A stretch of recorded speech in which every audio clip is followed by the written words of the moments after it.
Bien-aimés en Jésus-Christ, salut et bienvenue à With Nous, notre communauté qui lit la Bible ensemble pour connaître les promesses qu'on a en Jésus-Christ, notre Seigneur, notre Sauveur et notre espérance. Nous lisons 1 Corinthiens chapitre 13.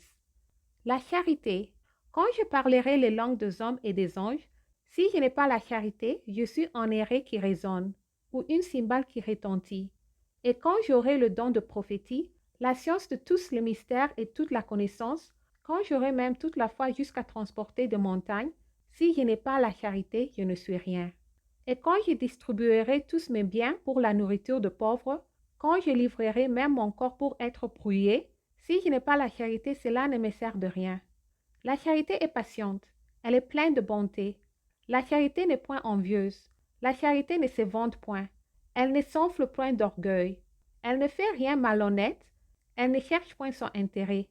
Elle ne s'irrite point, elle ne soupçonne point le mal, elle ne se réjouit point de l'injustice, mais elle se réjouit de la vérité. Elle excuse tout, elle croit tout, elle espère tout, elle supporte tout. La charité ne périt jamais.